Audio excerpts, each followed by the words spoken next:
What is going on, guys? It's Yoji, together here with ProjectPT, with the, as it has been named, Coffee Stain Podcast, episode 2. Excellent. Good. And yeah, we're talking about different things that we have been doing, playing, thinking about recently. Not Things much of and the script. stuff, the best topics. Nothing. Things but and the stuff best. and other things. Good. Yeah, Good. basically Best that. intro. Copyright that shit. People Yeah, will try to definitely. steal it. Yeah, and a good intro is important. I just have to memorize the exact phrasing and use it every time. You have to make sure it's as scripted as possible in the Yep. non-casual tryhard podcast. Yeah, exactly. I like the does episode too. script say? What do we By talk the way, about? The script says spoilers. Oh yeah, we should give some spoilers. Anyone not seen Game of Thrones? No. Darth Vader is Luke's father. Oh damn it! He's a ghost at the whole time in The Sixth Sense. So if you haven't seen those movies yet, fuck you. Spoiling old movies. So you wanted to talk about, because you were interested in actually doing solo Selffound for the new league, and you were actually then also considering, because now we have a potentially 2-week waste of time in Path of Exile, doing solo Selffound for that, and you didn't participate in the race to 100 that nobody got to. Yeah, I didn't participate in that because I kind of had some builds I still wanted to do, but now I'm thinking it's more like I want to be prepared in case they don't make the game substantially more difficult. I want to have a plan to challenge myself next league. So in case they Path of Exile doesn't If get they don't nerf us or buff enemies, Yeah. you need some limits on yourself. yeah, I need something that makes the And game and challenging. people would meme and be like elemental hit, but you're like, I brought an elemental hit to high tier maps. That's Exactly. not enough. When I played the build to 90 already, in hardcore I don't really need to do it again. Yeah, when you're done elemental hit to 90, we're needing some nerfs. That was in 2.0 and pre-ascendancy, so basically the game Yep. was way harder than in 2.0. So yeah, I'm already basically past that. And so one thing I thought about was solo Don't use Selffound. weapons. Well, 3J suggests no weapons. Face breakers. We can just cheat. Yeah, face breakers. Maybe if you use the Doriani's Fist, the really horrible one, that could work. That might be a restriction. Make it. The problem that I had with the Doriani's Fist is whenever I'm trying to make a build with it, it's not that build does anything inherently original with the fist. It's just bad wand. It would be better with a wand. It doesn't do anything that it can't do where you could just use a wand. It basically is a restriction or maybe it's meant like as a challenge kind of item. Maybe that's actually the idea behind it. I don't know. Like Dark Souls has horrible weapons that you can use to challenge yourself by using it for a playthrough, like random whips or whatever, fist weapons. Yeah, but for some reason they give you the Calamite ring. Like, you know about the Calamite ring? No. Oh. There's a ring that makes you take extra damage that they give you at the end of the game. Ah, okay. Cool. Why would they give it to you at the end of the game? They should have just made it Yeah. at the start for funsies, It's or kind of a like gift item, the what's called the Champions Covenant, basically in a ring, Yeah. I guess. basically. Yeah, it would be cool if that came early. Maybe if it's for New Game Plus, like if you want to get a bigger challenge in New Game Plus or something. I don't even know. But the new game plus is never as great as the new game because you don't have your stats. Yeah, I mean, I'm not a New Game Plus player at all, so I don't really. For me, it doesn't matter all that much. But All right, back to the solo solo Selffound. Self-Out, exactly. So yeah, I kind of wanted to know what you think about it. My idea would be to play just Self-Out, not solo, because I still like partying with my guild mates and Yeah. play with them. But Makes sense. But I'm not gonna purposefully play with OP people to get carried. That would be like defying the purpose, obviously. But yeah, you played it. Did you get actually? Why did you even start playing solo Self-Out? Was it also kind of like an arbitrary Yeah, same challenge? reason you were. Like, trade, sure, it's nice to avoid trade here and there and not deal with people, but for the most part, it was just because I needed something to mitigate the power creep that was coming. And solo Selffound, it slowed it down. I also get bored of builds kind of at the 83 to 88 zone, depending on the type of build. But with solo Selffound, there's always something else I can get. You know, I never got Dying Breath. I got one trapper to 91, one trapper to 90, one trapper to 94, and did a series with it. and we never got a dying breath. 600 plus hours. Nice. So there's always something to achieve, whereas normally it's just, oh, I hit, the X level, I jump my exalts, I get all the things, then I just farm for exalts for the next reroll. And that's it. It's done. Yeah. So it extended my desire to play a character. The only thing is you're going to be a little bit more limited with your builds because you don't have you can't just build around a unique. And more recently, what's been creating new builds isn't necessarily the Ascendancies or the passive tree, it's the uniques, like getting shit like Veronostra, the Writhing Flask, the Harvest staff from Cataro, and you don't have access to stuff like that. That's true. And also, so how are you going to start? Are you just going to play a build that's meta and known, like Contagion, which is a really powerful one? I think everyone in the solo Selffound race has been playing like Contagion, Essence Drain, I think. Like the most people. Or Trappers. I think that's like the two main builds, Trappers and Essence Drain. I would probably play a Summoner, because that's like my usual go-to league starting build. I skipped Summoner this league, but I'm just gonna would go back to it. Pessimer says he sold a Doriani's Fist for 5 Exalt when it was first released. What? Oh, that was a pretty good deal, man. I don't even understand. Did they think it was going to be the next Mjolnir? I remember getting a Mjolnir when it was first released for 1 Exalt. Mm-hmm. That was nice. I once sold a Mjolnir for like 50 Exalts, I think, in Permanent Hardcore. I dropped it. I thought that was actually a Selffound character that found a Mjolnir. That was pretty interesting. And I figured out I couldn't make Mjolnir work in Selffound.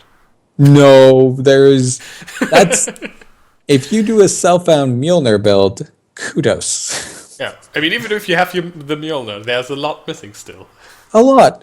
Yeah, you can get like a decent arc build going. Oh, yeah. But the main thing you're going to have to watch out for is you'll be surprised how little chaos you get and how little access to crafting. You're not going to be able to get insanely high armor shields without reliability.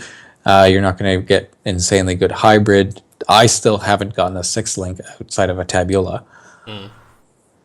And certain builds, especially when you're doing something janky, you know how often you use the 6-link to compensate for a damage where most people can't get the 6-link. I'm sure your elemental hit build is familiar with that little cheat. The Rage Attack Totem build had a 6-link. It was in Tempest, and I used the corrupted one, so that they were pretty cheap back then, and that basically made the build possible. The build can run on the 5-link, on the 4-link it's just not possible to clear maps. It's not possible to clear maps. Pretty decent requirement. So, yeah, I can kind of see that it limits my build choices a little bit more. Mm-hmm. Like, especially when it comes to like weird things that I could try. Well, if you're doing a summoners, you can very easily roll for the alteration your jewels for minion damage. Yep. Summoners are a fantastic choice. And due to divination cards, there are some divination cards that are interesting for Soul Selffound, such as the Romira's Banquet. Mm-hmm.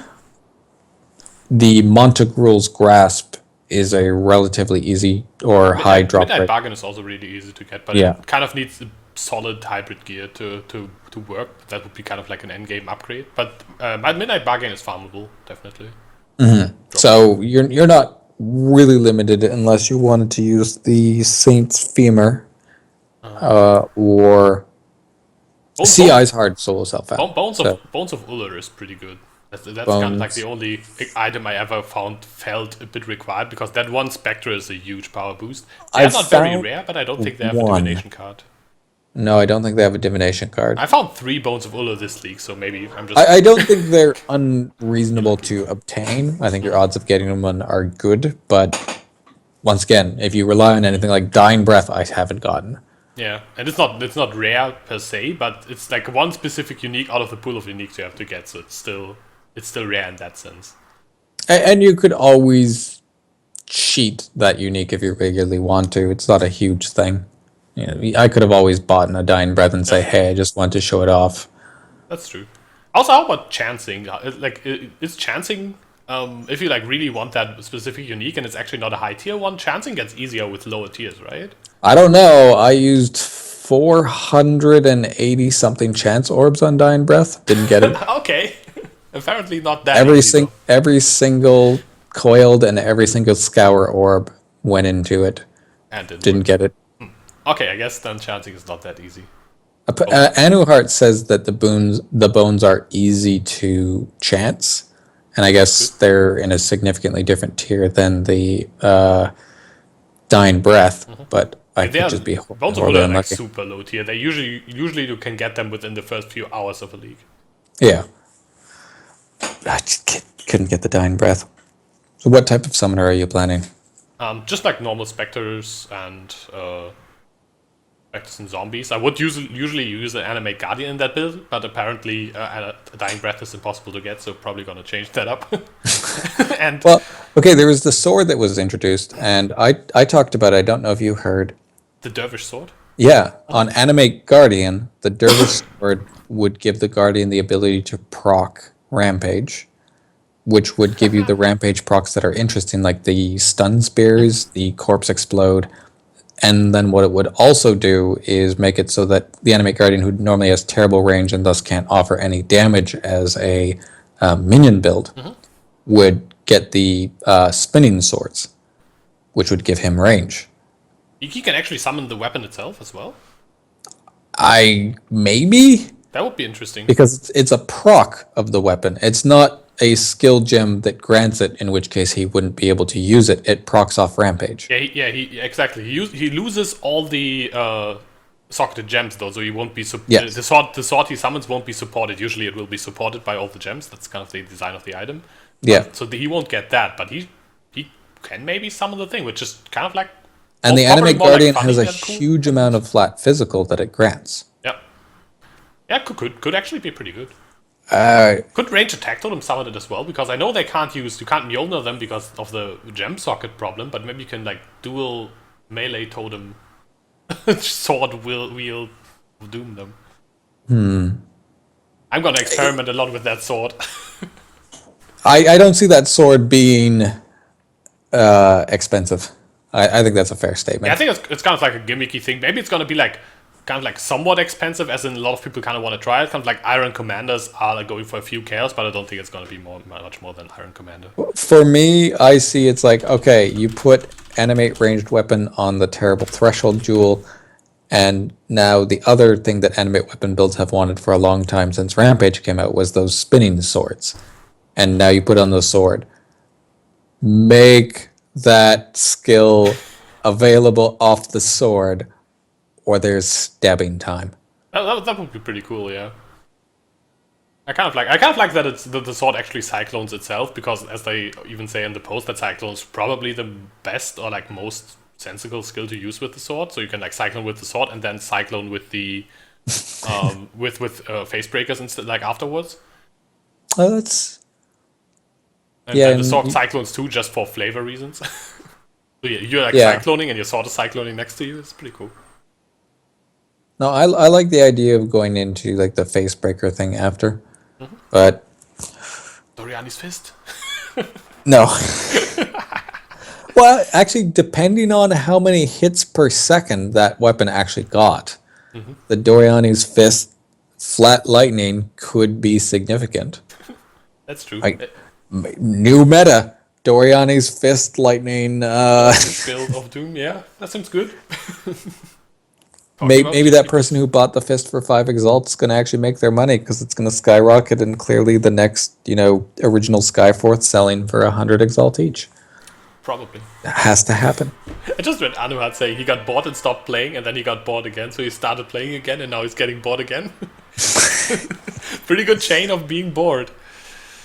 I think a lot of people got bored with the Parandus League, and we get more Parandus.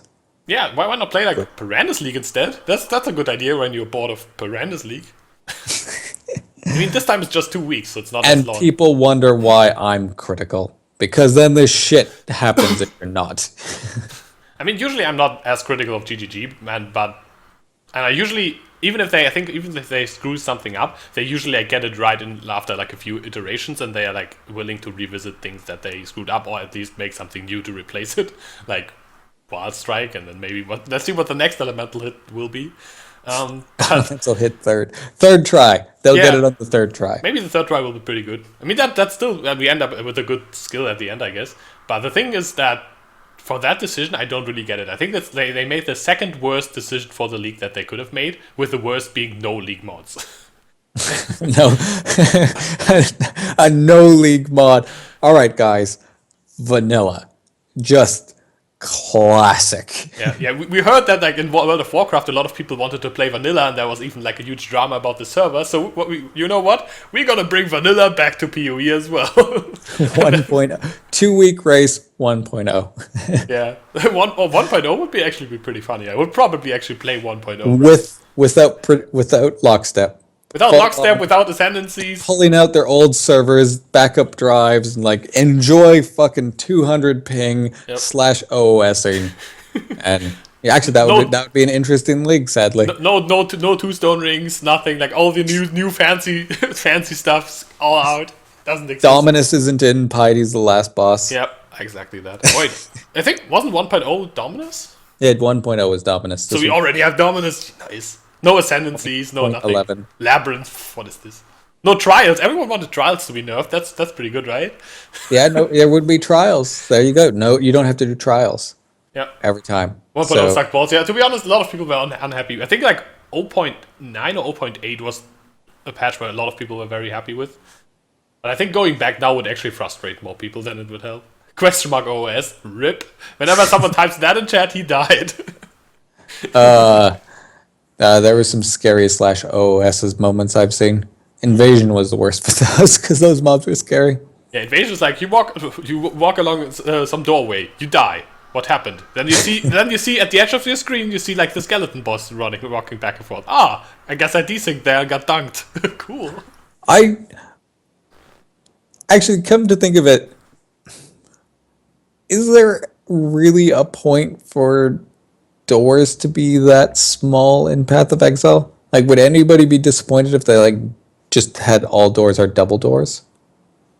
I don't know. It would feel a little bit weird, I guess, because like in real life doors are about the size of people, and if they're like all wider, it seems like you're living in a giant's world or something. Yeah, but if you even think about the zones, we go through a dungeon, which would make sense to have double doors for the most part. Yep. We go through palaces. We never go through a house.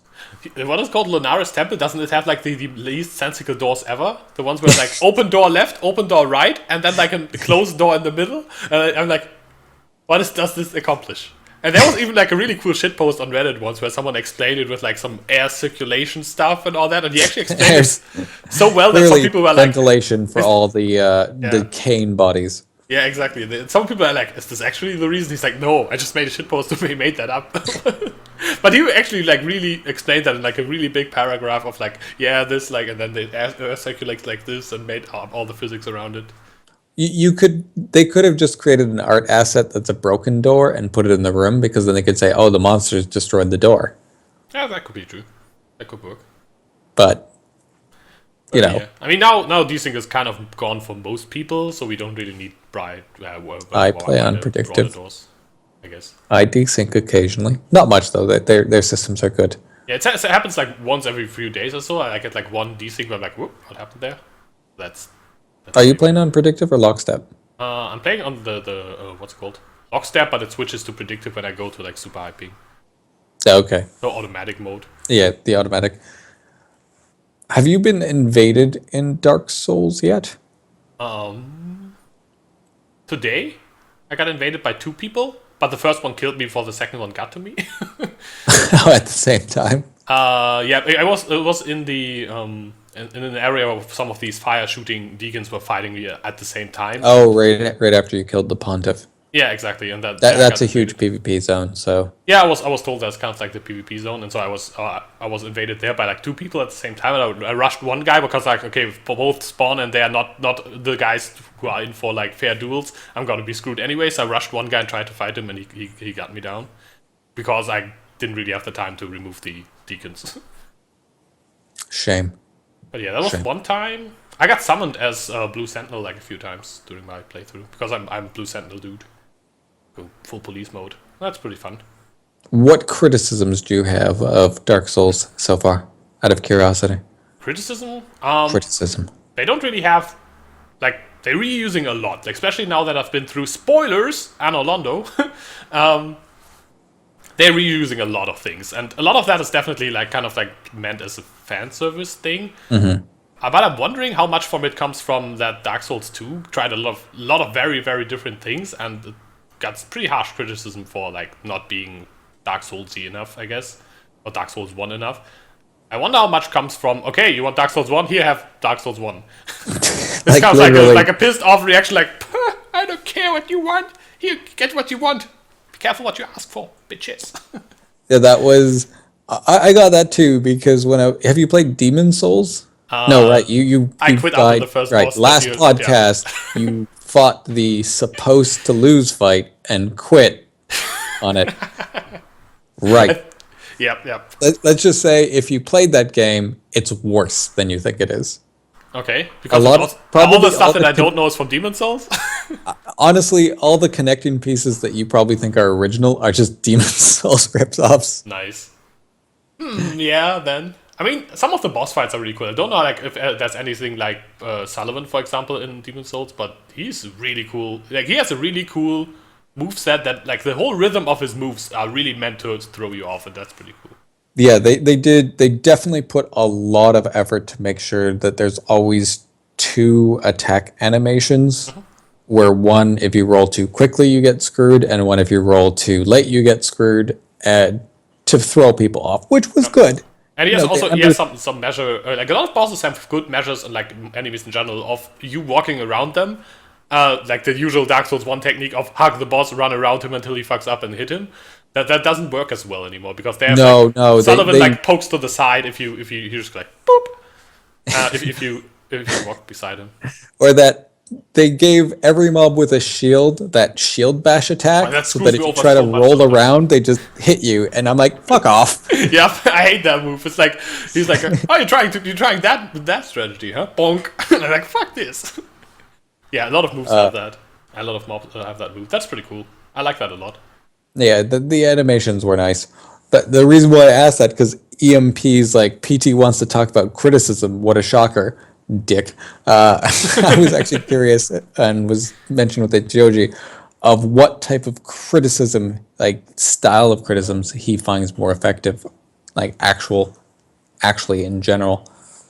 In general, yes. I'm one of these people, like, I want constructive criticism, but the thing is, for the most part, if someone criticizes something, I will get something constructive out of it, no matter if the person intended that or not. Unless it's just like, you're shit. I mean, that I'm not gonna get anything. Yoji, you're shit. Fuck you. I'm not gonna get anything constructive out of that. But if someone's like, I don't know, too long didn't watch, then that could mean, okay, I don't take from that, hey, my video was too long because I make 5-minute videos. That's not too long. No, it's you didn't engage them immediately. Yeah, it wasn't like the intro didn't actually catch them immediately, and that's what I learned from that. So next time I'm gonna make the first, like, I don't know, 10 seconds, 15 seconds more engaging, and try to like grab them immediately and pull them in. And that makes sense. Stuff like that. I try to get something useful out of every part of criticism that I get. What's the best way for criticism to be presented to you? The best way? I'm an asshole, so I generally get criticism in the forms as you described, and I have to find the information, which is fine. I usually get from YouTube comments, I get the most, I would say. Twitch chat, not so much. And like mails and stuff are usually also not very critical. A lot of the times people will make suggestions that I then try to like work into what I do. What's the shittiest suggestion you've ever had? Like one that you're like, okay, I'll ignore that. In general, like just video ideas. The problem is, like, a lot of people have a lot of good video ideas, and I have a lot of good video ideas too. The problem is not getting the ideas for videos. The problem is making them, and making them well enough at the right time. That's the problem. Having good ideas, like, everyone can see what everyone is asking for. Like, if anyone ever makes a comprehensive guide to pricing every item in PoE, that would probably take you like 1 month to make if you want to make that. And it would be obsolete in another month. In like 2 months later, yeah, if you make it at the beginning of the league. But if you actually make that, then that will get a ton of views. A lot of people love that, and you can make that every league again after like 1 month, and then you get a shit ton of views. That would work. But that's not work that I would ever want to do. But that's one thing, and everyone knows that this is one of the most asked for videos. I don't know. I think everyone who makes content gets that. One of the funny things is when people ask for content that already exists. Yeah, that too. Those are the ones where it's just like, did you Google it? Yeah, I mean that's. And it's not even like it's a shitty version. It's like Ziggy or lifting or I've already covered it. Type it in YouTube. I mean, I don't have a problem with several like guides for one topic existing if they have like a different approach to it. For example, I made an Earthquake RT champion build guide and lifting did it, and we have different approaches. We do some things different, other things we do the same. And you both pick up the AoE nodes. What I said you both pick up the AoE nodes. Yeah, but he picks up a lot of more weapon alley stuff, and he uses physical to lightning, which I don't like, and that kind of like switches up in that direction, for example. Okay, I can see why you would dislike that. Because resistances. Maybe. Like, I always try to calculate my DPS assuming 50% resist, and if I can't justify the choice on 50% resist, I scrap it. Yeah. That's like one thing. Also, I don't really want to like if I'm playing like a fizz build, I don't really want to be okay. Lightning resist map can't run it. I can't run it smoothly. I kind of put something else instead. But yeah, that build was really funny in general. I made my first 6-link ever, like self-fused 6-link, and I found that it doesn't actually benefit the build at all. That was pretty hilarious because I was a champion, so I had Fortify already. And I had like all the multipliers that built kind of once, and I was using a Maroi Urki, so I had Ink AoE as well. So I was saving two skill gems, which is huge. But if there's nothing else you could add to it, then it's kind of like you're just really like all of these are not really that great. Yep. Which is probably why he used Fizz to Lightning, because tooltip deeps. I actually ended up using Endurance Charge on melee stun. Because when you get quality on it, it actually has stun threshold and allows you to stun a lot of like actually dangerous mobs. And you have the Culling Strike on stun, which I guess is nice. That's really nice for boss killing. And then I can use Rallying Cry instead of Enduring Cry, and that's actually damage. Yeah. And then did you use stun for the last one? No, the last one was Endurance Charge on melee stun. I was using Weapon Alley, Melee Fizz, Less Duration. I think AoE came from the Maroi Urki, and Added Fire. Didn't use fast. I could have used faster attacks, arguably, for a single target, but kind of wanted to play it without. Also, faster attacks doesn't really do that much on an Urki. No, it's on an Earthquake Maroi Urki. Attack speed's not the greatest. Yeah, also multi-strike locks you in place for like 10 years. So if anything decides to do a slam attack while you're like, bonk, bonk, bonk, that's not good. I do like the shift away from some of the melee strike uses, or sorry, the multi-strike uses. Yeah, like the multi-strike and spell echo. I just wish they would make casts and attacks faster. Normal. Yeah, I'm not a huge fan of multi-strike in general. Like spell echo is only 2, so it doesn't feel as horrible to use. But multi-strike is actually one of the main reasons I'm not playing much melee, and that's one of the main reasons why I'm playing actually playing Earthquake as my first melee build ever, because it doesn't need multi-strike to be good. Kind of Ice Crash, but Ice Crash I'm just not a fan of it. Just feels clunky because it has the less attack speed on it as well, so it's like super slow punch hitting. I don't know. I kind of like my if I'm already playing Ice melee, Crash is too slow, but Maroi Urki is fine. Yeah, Earthquake is fine because it actually packs the punch that it needs. I think Ice Crash is just the worst version of Earthquake in all possible ways. Except freezing when you're going crit staff. Did you see the Ice Crash when it was in beta? Was it like a huge AoE, right? Yeah, and it was a lot stronger. Yeah. It wasn't as penalized from the different stages, but it had more area of effect than the current Earthquake does. The silly thing about even the current Earthquake, it is like really insane and stuff, but it's still shit compared to all range skills in the game. And people are like, this is OP, but like, if this is OP, how Kinetic Blast, like Lightning Arrow, anything? They clear stuff that I can't even see. And casters and all of the casters, it's just, I was talking about it on the stream earlier when we were playing. It's just, I kind of want them to make it so that you can't damage a certain distance away from you. Nah, that seems like a lazy fix, though. But I can see it's like it's really difficult. Maybe it's like in my opinion, range should just do less damage than melee because you get safety by having distance, so you kind of gotta sacrifice damage. You can't have the same damage on both. True. But then you also need to have mobs with enough life so that the range can't one-shot them. Because if you have less damage, but range can still one-shot everything, which means you have to nerf ranged into oblivion. And as I said, that's not going to go along very well, because once you give people power, taking it away, or else what's going to happen? Next patch note, mobs have 3 times as much health. That's going to be a fun leveling experience. What they should do is they should just, if they don't nerf anything, what they should do, they should just instead buff all melee skills damage, and then buff all mob health, so that's basically the same outcome that range can't one-shot stuff anymore. Oh, God. Except Reflect, it would push the poison meta even further, because if mobs have more life, they're going to reflect easier. More, and now melee, which already cannot survive neither Fizz nor Elemental, are even more fucked and have to roll their maps harder. Yeah, that's true. But they're also like intending to nerf Chaos so that you can't leech or something with it, which I personally never. I'm someone who never plays with leech, so I'm like, that doesn't change anything for me. Well, okay, they stated that was a possibility that they're throwing around. Isn't there the Atziri flask? Isn't that kind of an important thing? Oh yeah, right. That gives you Chaos Leech, right? Yeah. It's like also the most used item in the game right now, like the most used unique item. Yeah. There's also a unique jewel that nobody ever uses that converts all of your leech to Chaos Leech.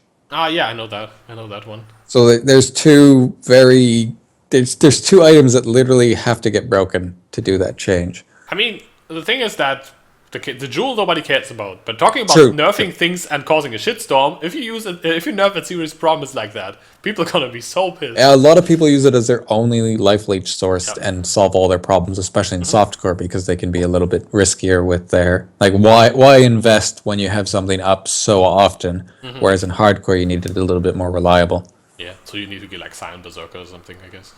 Like Scion Berserker is another thing. It gives you general leech. Oh yeah. Yeah, that is Scion Berserkers and Berserkers. They also get general leech? Yep. Oh yeah, they get even take 2%, on right? Hill. Yeah, it's 4%. 4%? I know, it's like the 2-pointer, like to the top left something, right? And the Life Leech gem and the Warlord's Mark are all general. Well, that's gonna be, if that's a possibility, they're gonna change a lot with that. I can see them doing something else instead. Just now by thinking about it more. I can see them do something else. Yeah. There's a lot of... Just take the damage out of it. Yeah, just... The double dipping has to go as well. That's well, one of the things about the double dipping is that also means that they're penalized by resist twice as much. So yeah, but give mobs resist, that lowers the damage, that slows them down, that penalizes the double dipping. Problem solved. That sounds good. Yeah, but I'm curious to see what they will come up with, because they apparently have a team, the Chaos Team, as Chris. Yeah, but that wasn't. They have a team called the Chaos Team because it was a cool name. It had nothing to do with chaos damage. Oh, I thought it was the Chaos Damage Team. No, it was just a team name. Damn it! You guys need to listen to sentences, people. You guys just pick words, you throw them together, and you're like, words! Good. That's how words work, I'm pretty sure it is. No, they have to be formatted to make a coherent thought, and you take that thought, people, and you store it, and then use it as evidence. I don't believe in that concept. Fuck you. So no, the Chaos Team is just a team that a subset of the GG development that decided to call themselves the Chaos Team. We weren't told what their job was. Okay, damn it. But I'm still assuming there's some kind of people who are looking into Chaos meta being OP. I have a feeling like they did try to tone down the Chaos meta, and I think we would have noticed it if all of their work wasn't offset by ascendancies, because any damage they reduced on any of the nerfs were less than the power that ascendancies gave us significantly. Yeah, I think the part where that showed the most was Valspark. Like, hey, we reduced all the numbers a lot. Well, it doesn't matter because we increased all the ascendancy buffs more multipliers from every rare. So here you go. It's basically better than before. That basically happened to every skill in the game. So the other skills didn't get nerfed as much. So yeah. Remember when Cast on Crit was nerfed because it was too strong? Yeah, the proc rate got nerfed, I think, and everyone was like, "Oh no, Cast on Crit is dead! Oh my god, what am I going to do?" And it's still always been the best build. Yeah. Since It's its like introduction. on the top end gear wise, it's always one of the highest, if not the highest DPS builds you can make. Yeah, the only times you didn't run it before was because it was like, it's so fucking hilarious you're gonna die to Reflect. Yeah. Now, Or it was my frame rate is too low. My PC is too low. That's the other good reason to not run it. And yeah, of course, gearing. Gearing is pretty expensive. It's kind of like a high end build because as long as you don't hit like the threshold of, hey, I can't really crit reliably. If you cannot hit that threshold, it feels just so horrible to play. The Enoheart. I remember someone suggesting friendly fire as a balance for party OPness. The friendly fire. Yeah, I agree that it would be pretty unpopular.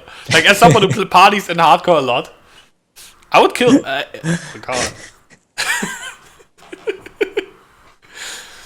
I'm trying to think of a person in your party that's some kind of like block regen Aegis, and the other players are leeching off him. Nice. So you leech off him of certain hits, and then he heals off the hits that are blocked, and you use him to make your team immortal, and he's just moving meat sack.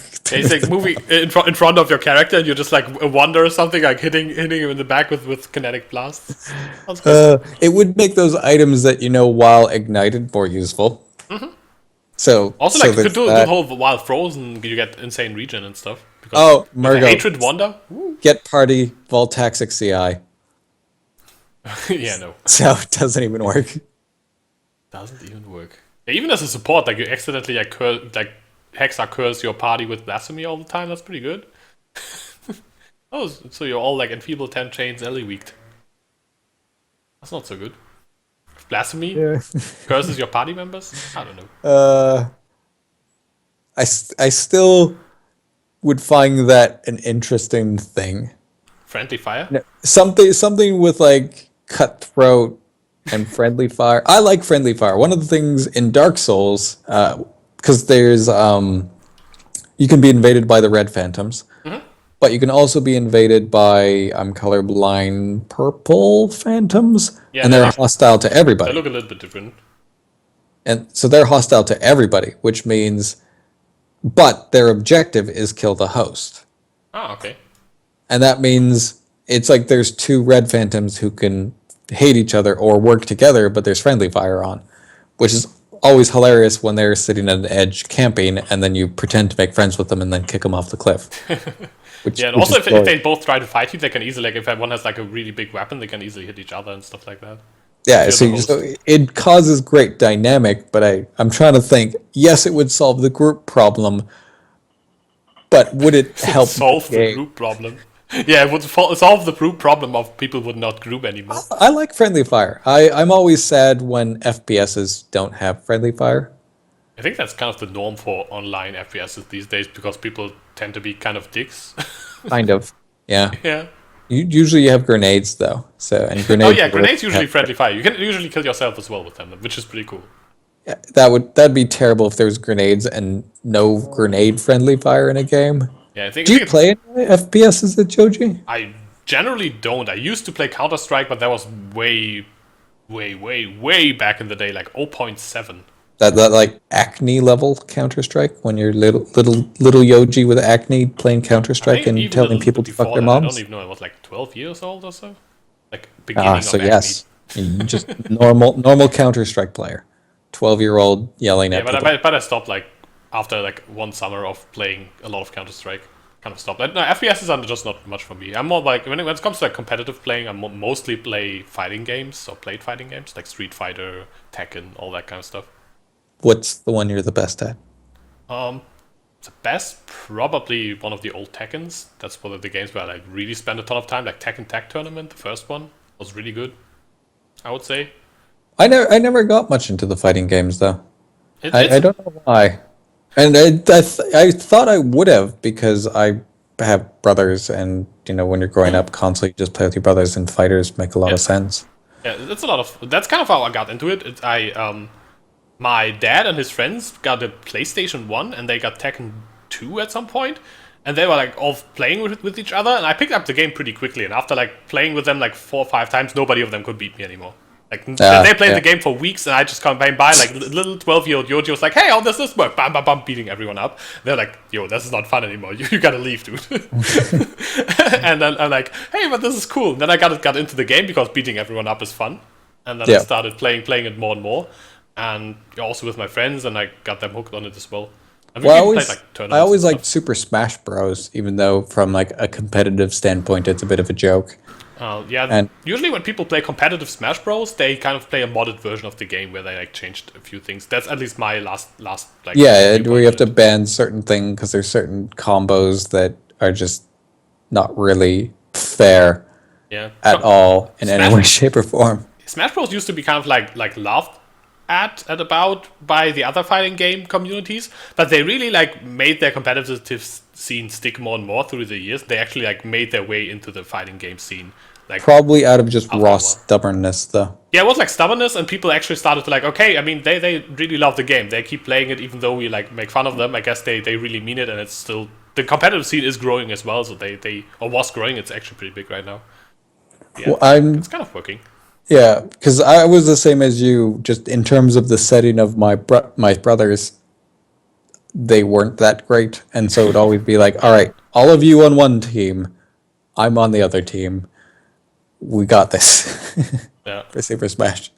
What we once did was really funny moment. I think a new Tekken came out, and there was like at one of the like game stores there was like a machine where you could play the newest Tekken game, and usually there were like 2 controllers lying there, and you could like play against other people randomly who would come by. And usually how it works is like same with arcades as well. You go there, and until someone beats you, you can stay. You can stay there forever if you're pretty good.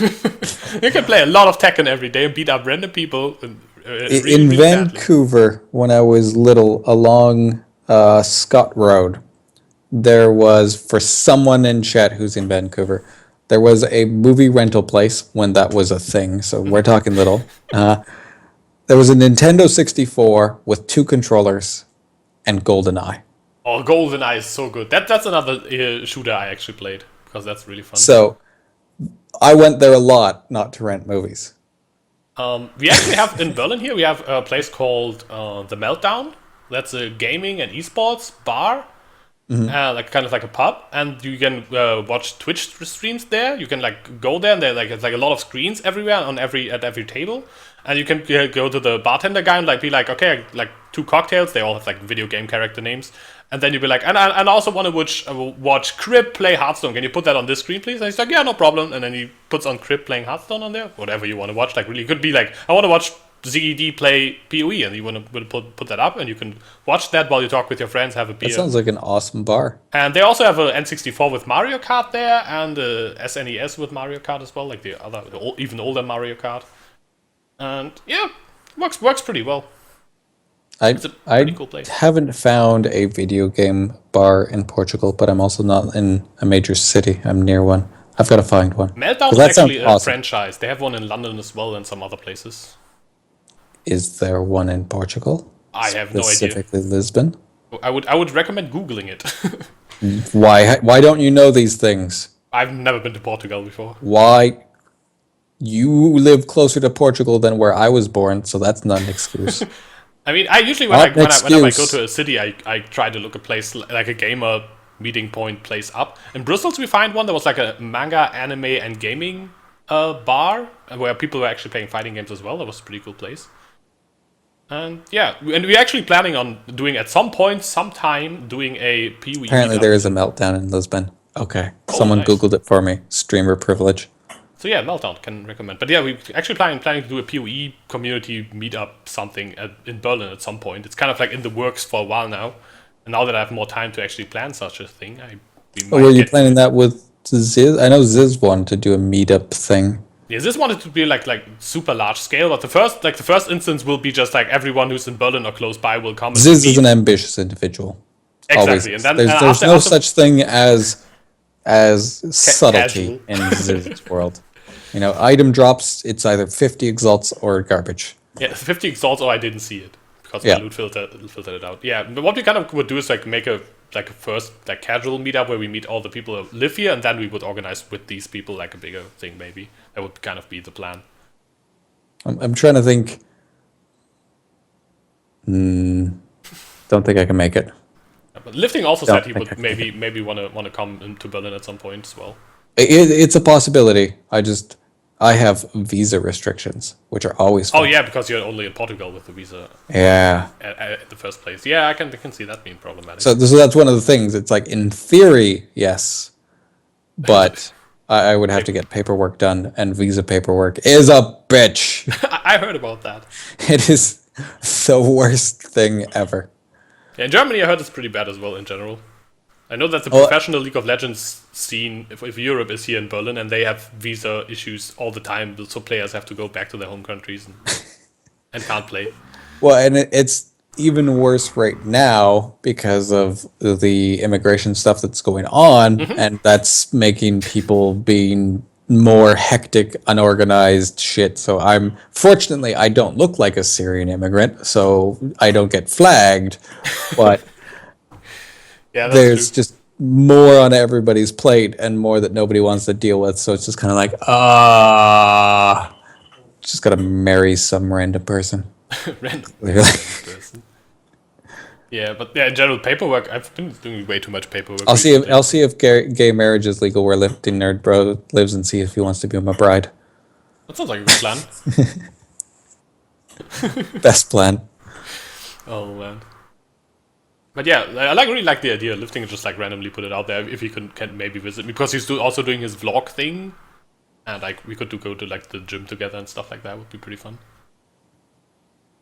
Trying to think. Yeah. Do you do gym stuff? Yeah, I go to the gym like 3 times a week. Just don't look like it, but I do. No, you don't. You just look like bald cancer boy. That's right. That's me. That's me. We have to make memes. If we don't make memes, we don't get views. That's how it true. works, right? Of course. So, trying to think when would you plan it for? Probably sometime in summer. The problem is I'm probably like moving to another place in summer at some point, because the place right now where I live right now is really shit. It's loud, it's expensive, and it's raining through But the roof. ambulances. What about the friendly ambulances? I already Just in solved case that someone problem gets- because the people on stream said they will miss the ambulances, but I will just like have a random ambulance track play at random intervals when I'm streaming. So Just they won't record it in button, or set it as a random program so you don't have Yeah. any control over it. Yeah, so it's basically the same as right now, Okay, that seems reasonable. but only for streaming. So I don't have that when I'm trying to sleep, for example, which is pretty annoying. Why not? You just have to keep yourself in the mood all the time. Even when you go to a job application, just put that on your belt and you're good to go. Yep.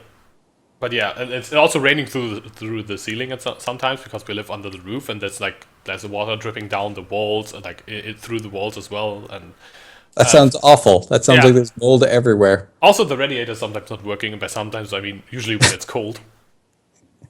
It sounds like there's mold everywhere. No, it's actually pretty new. We've only been here for like a year or so, like a year and a half. But there will be mold at some point, and we want to leave before that happens. Future problems. Fair enough. I've noticed that about some of the Portuguese housing, because older buildings, stone buildings, turns out stone, porous, moisture, mold, and I'm like, ew. Ew.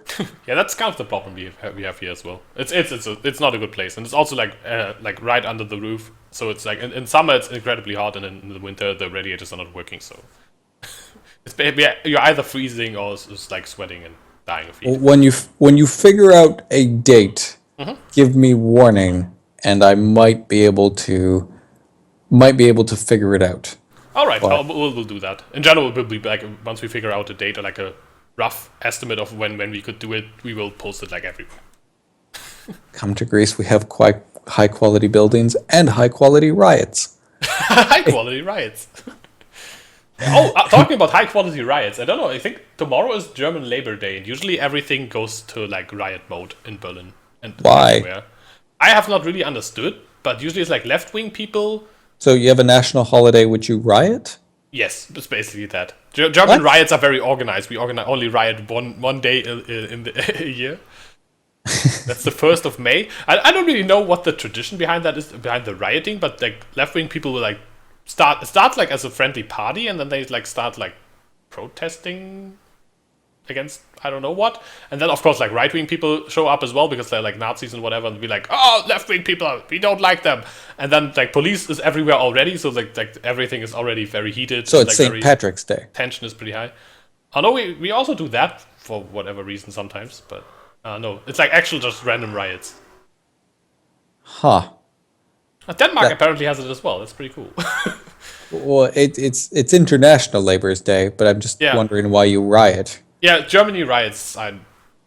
It's apparently it's the worst in Berlin as well. In Hamburg, I was in Hamburg once. I got shot by a water throwing police car thing. I was hurt quite a lot, and I was. Were you protesting? No, we were just like sitting on the street, but apparently someone was doing like a sitting blockage, and we sat like next to it, and we didn't. Hey, really there's a whole bunch of people sitting here. This looks comfy. No, why is there a water cannon? We were actually sitting there before the whole thing started, and they just started. Apparently, I think we accidentally started a sitting blockade, but I don't know if that's actually what happened because we didn't notice until we were like, there were people like, move out of the way with a megaphone, and we were like, what's going on? I can say have not been hit by a water cannon. I have twice on that same day, and it actually hurts a lot. There's a lot of pressure. I would assume so. Water is heavy. Yeah. They also use really cold water for that. I'm surprised. I wouldn't spend the effort to make the water colder. I would assume the pressure of the water cannon would be enough. I'm honestly surprised those aren't banned. That seems like something that you could really easily kill somebody with. With what? A water cannon? A water cannon. Like that's a lot of pressure if you just accidentally hit someone's face. I got hit on the back of the head. It was not too bad. Oh, it's like it pushes you. It's kind of like someone like gives you like a slight slap on the back of the head, but like that's not too bad. It's not too bad, but it's like it can catch you off guard and like throw you on the ground, I guess. And I would also think that maybe they have like different pressures they can put because I've seen like in TV like people get knocked down by it. It definitely was not that hard when I got hit. I think it was more like a warning shot. Well, it's a hose. I'm sure there's a pressure setting on a hose. Yeah, that's what I would think as well. And so I'm guessing they kind of gave us more of a warning shot than a I want to push you away and I want to kill you shot. I'm just picturing a full-on fire truck being like, "You're all dead." Mass murder and drowning fire truck. Drowning people on the streets of Berlin. Yeah. So yeah, but I'm not the worst thing to happen. Not planning on going out tomorrow evening, so I don't think I'm gonna get shot by a water cannon again. Seems decent. You can enjoy some more Dark Souls. It's slightly less painful than a water cannon. That's actually the plan for tomorrow as well. Some more Dark Souls. I really want to get through the game, but the problem I have right now is that I have no idea where to go. I spent the last half an hour of my last Dark Souls playing time off about wondering where to go, traveling to different bonfires and running around. Trying to think. Where are you? Okay, I figured it out. No hints though, chat, because he's doing it blind. I'm trying to find the giant dude. Basically, I've not been to. Was Yorm the giant? I think it's called. Yeah, Yorm the giant. Yeah, that's the only Lord of Cinder that I'm missing, and I will figure out where to go by searching all the areas, starting with the newest. I figured that's what I will do. Maybe I will find some. I already found another covenant I have missed. I already found the Dark Moon covenant, I think. Oh, you found the waifu. Yeah, I found by going over the invisible thing. Did you find it? How did you figure that one out? Chat spoiled that one for me, which was annoying. That was a floating soapstone sign. Yeah. Okay, and I was like, wait, and I just walked a little bit, and I saw the bonfire and the tower on the far right. And I was like, can I go there? Well, if someone could go there because there's a message, and then it actually worked. I suspected there was something because of Dark Souls 1, there was the trick, bring it up, run to the bottom, there's a secret. Yeah. And so I was like, and I did remember seeing a soapstone message that was floating, but when I checked it, it wasn't there. So, but then chat was a dick and spoiled it, so that guy got banned. Yeah. Because people don't understand what no spoilers is. They just don't. And then I found, the Priscilla waifu, which was like, really? You did it again? Yeah.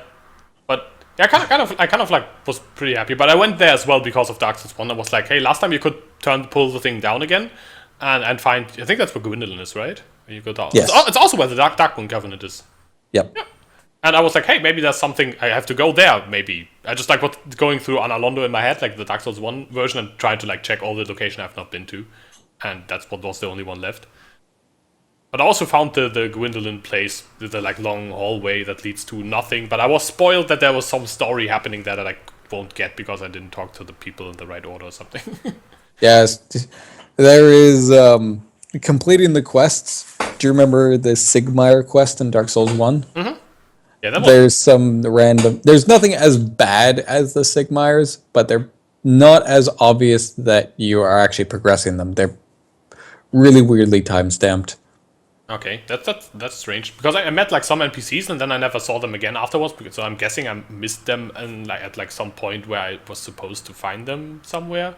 Yeah, my first playthrough, I assumed there wasn't quest lines because nothing progressed. I kind of like got some quest lines because some things progressed. Like I met what's called Unri and the mute dude that always says I met these two guys, for example. I met them like twice or so, and then they just never came back. They're all dead. I guess they didn't like me then. They're like, what's this? Who's your favorite NPC so far that you've attached yourself? Don't tell me it's the waifu. Oh no. I really liked what's called Joel, the guy who draws out the true strength. the guy. But he already, spoiler, did. Dead. I liked him. He's dead. What is this, Game of Thrones? Yeah, it's kind of like Game of Thrones, really. He's pretty cool. Who else? I like the voice acting on that guy. I thought it was... Yeah, I love the voice acting. I think that's what won me over. Like when you talk to him already. I also like the weirdness of the tragic story that he has. He started a pilgrimage to die, fails to die, and then still dies and kind of is happy in the end. He actually got a happy end, right? Yeah, for him he does, because he got to help the chosen ember or whatever your name is, and then he gets to die. Yeah, he's like probably one of the first characters in Dark Souls that I ever, like in a Souls game that I ever met that got a happy end. Yeah. He actually died as well. He didn't he's caught in this hollow undead state forever and all that bullshit that everyone else goes through. He actually is dead and resting and fulfilled his purpose. That's pretty amazing, actually. Yeah, the only thing I disliked is I kind of wish I could play a character that looks like him. I really like that model. Yeah, I like the model as well, and the whole like the chains with the backpack. Yeah, and even the slow moving staff with all the weak limbs. I think that's a great just model. Yep, definitely. But nope, we're stuck as a humanoid. We don't get to be a beast. Why can't I do a playthrough as a mimic where I just walk around stealthily, walking up to mobs and then consuming them? I would guess you can still get the mimic hat, right? Yes, you can. The Helm of Avarice. Yeah. I'm trying to think what other cool NPCs are there. There's what's called... I only know the Dark Souls 1 names of the corresponding NPCs. Lotrek, basically the new Lotrek, the guy with the mace that protects the girl. Mm-hmm. He's like not interesting or anything, but he has like a really badass voice acting, and he's such a dick that he's really cool. He has a great looking mace too. Yeah, like some of the huge maces they do look a little derpy. Mm-hmm. I wasn't a fan of like Dark Souls 2. They had the bell mace. Oh, yeah, I was just kind of like, it's a bit dumb. Mm-hmm. But his mace, it looks like you just grabbed a pillar, like the top end of a pillar from a cathedral, and he was like, good. This'll do. Yeah, it's like, hey, this place is full of cathedrals anyway, so might as well take this and use it. And I'm glad they made him a dick about it. He's just like, I don't care. As long as you protect her, it's fine. Is this podcast about whatever? Yes. Exactly about that. If we have a design topic, we've done it wrong. Yeah, we just non-tryhard. It's non-tryhard, no scripting, no... It's just basically we streaming our usual conversation that we normally would have, Skype chat. and as we have the script incorporating whatever you guys are wanting to say, as long as you someone brings up a good point. So if you want to join in the conversation, like we're reading, we're not ignoring you guys. Just if we do ignore you, it's because your input is shit. It's Yoji will say something nicer, but that's my. But yeah, I mean, I can definitely see if someone brings up a point where we're like, hey, this is interesting, like Anuhard did before, that we go on a tangent and like suddenly change topics. So this podcast can definitely be pushed in random directions with to friendly fire. Yes, for example. Because in Dark Souls Invaders, there's an item, the Seed of the Giants, that will make the enemies hostile to the invader. They need to make an item that the invader can use that will make the white souls hostile to each other, basically, to everything. Like make them like the purple ones, basically. That would be cool. You can make white souls purple. Exactly. We need that item. What about blue dudes though? The blue dudes? Yeah. They're there just to hunt a invader, so I think it's fine if they stay blue. But generally, it's good because the blue dudes are terrible. That's the first covenant you get, and nobody stays in that covenant. So whenever I'm fighting against a blue dude, they are the worst. I'm definitely the worst. Blue dudes more often somehow manage to kill the host. There'll be like a trap, and they'll see like the host estasine on the trap zone. So the blue dude will be like, "Ooh, I'm going to trigger the trap and roll away to show how good I am," and then the host dies from the trap damage. Nice. No, I've not done that yet.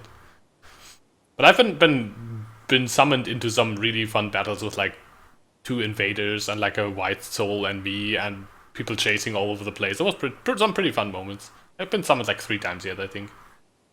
You're still in the way of the blue? No, I'm not way of the blue. What's it called? The blue sentinels? The ones that get summoned? The blue sentinels. Yeah, that's what I'm doing. But I found the Dark Moon Covenant now. I might actually use that because it seems like does almost Unfortunately, the Dark Moon Covenant is the same thing. Yeah, it's kind of like the same, just with other rewards. And your goal is to kill primarily not just invaders, but invaders from the Aldrich Covenant, I think? Yes. That's kind of like the main difference. At least if you can, I think you can still kill other invaders, but you can only get rewards. You'll get prioritized to people who are in the Aldrich Covenant. Yeah, so it's basically the same but different. Yeah, which is a bit odd. I think it would have been great if they helped separate them. It just seems like why not roll them both together into one covenant? Mm-hmm. Yeah, they even have the same symbol, and it even says on the description. I just read it today. That's why I know. That the Dark Moon Covenant is like the old way, old Blue Sentinels, basically, like the old order from which the Blue Sentinels formed, or something like this. So they are basically already, even in the lore, they are basically the same. Why not make them the same? Yeah, that's one of the design decisions that I'm just kind of like. There probably was something they had going, and they scrapped what really made it different and just kind of kept it as is. It's like the poise stat. If you don't know, the poise stat is nothing. It doesn't do anything. Doesn't do anything anymore? Wasn't it like the you hit something and if it gets staggered or something like this? Yeah, which it's not true anymore. Oh, I didn't even know. Yeah, but it still says it in game. It doesn't do anything. The poise stat is literally a non-stat that gives you a description. Interesting. So, because poise used to be like a really good stat. Because poise was the only stat that mattered before. It was all about the poise. It was like, can I ignore your hits and still hit you back and stagger you? Yes, I win. Go Havels. Yeah, exactly. That's why everyone was basically running around in Havels. I like the Havels set just because they're like, you know what would be cool? If someone wore stone as armor. Not plate. No stones. Just stones. There's also the stone armor always. From the stone golems. I think in Dark Souls 1 there was. Yeah, but it looked more designed and plated. Yeah. Like it was an armor set that was carved. Havels, it looks more like it's just kind of boulders minimally carved. Up and put them on your body. You're like, there you go. You're good. That looks like it's gonna protect me. Bonk. I like when a game is gonna take a little bit of creative liberties and have more fun with it rather than just, wow, we need this epic knight. Let's just give him badass armor with skulls or dragons. We need bigger shoulder pads. Yeah, bigger shoulder pads, like World of Warcraft shoulder pads. Do you actually know the origin of shoulder pads? The big shoulder pad armor? I recently read an article about... Isn't it? It's jousting. Isn't it jousting? No, the origin of big shoulder pads in video games comes from it is easier to model characters in an isometric perspective if you can't really see all the lower stuff as well, because perspective makes things look awkward. So they put like really big shoulder pads with like what do you know, coats or whatever around them, like make the upper part bulkier so you can't really see the legs and stuff as well as the arms and shit. So it looks a little bit more it's a little bit easier to animate overall. That's how the fun facts that you know are fun facts. The fun facts I know are depressing facts. So this is much more interesting. Yeah, I actually don't know the fun stuff. I just recently read an article about like how that's the origin, and then that kind of became like. Well, I know a lot of the old characters. The reason they often have hats is because hair modeling was so difficult. So you just gave them a hat. Yeah. Wasn't there actually a problem in Dark Souls 3 in the beginning where like hair animation you caused the game to crash? So everyone was starting as a knight, so the helmet would cover it. Because I had some crash issues, and that's like the number one crash issue I found other people have, that gets fixed by starting as a knight because he has a helmet. I didn't run into that crash issue, but I started as no, my hair was shown, so I was lucky and I didn't have that one. Yeah, I didn't have that one either, but that's the number one when I typed in Dark Souls crash issue trying to solve it. That's the number one thing I found. I found it pretty hilarious. I'm just now trying to think of other games that have used shoulders, like huge shoulders, and I'm like, damn you, Metroids. That's why you have giant circular shoulder pads for some reason on Samus. Yeah, that's true. Samus has like weird, like circular, spiky, weird. Her armor makes no sense. Definitely not, but it has a lot of weird functions, and it can transform. How does she turn into a ball? She is a human. Become a ball. What happens? All we know is she's dead. For a period of time, she is dead. She gets like, I think she gets like turned into a liquid, and then she gets like reformed or something. I think that's what happens. She's a blob. There's got to be an internet comic about it somewhere. Yeah, that probably is. But for some reason I expect that one to be like some kind of like horrible, not safe for work one that you'd never want to see again. Yeah, that's because it says Samus in it. and it's fan-made. We'll search Samus Aran without safety search. Don't do it. Bad ideas, people. Only the worst things will happen to your imagination. Ruin all of your childhood. Fuck you, Google. And more specifically... The internet in general. Yeah. You draw your weird things, just don't post them online. Yeah, don't post them online and let them... Damn you, DeviantArt. You ruined Sonic. Sonic? Oh god, please no. Who's your favorite? Who's your video game waifu there? It's Yoji. I'm not into that type of stuff. Oh, really too bad. You have to admit it. Is it Sonic? It's not Sonic. It's Sonic. I'm trying to think, but I don't think really that does. I don't think of those either, but I'm thinking of my answer, cause trying to think, but it's not. I'm going with Samus because she can turn into a liquid apparently. I don't even know. Sanic. I can't really answer that. I don't really think about it that way. It's like really weird. I always find that really weird, especially like with anime. That seems like to be the number one thing people do. Well, that's and I'm like, I'm not into 2D people.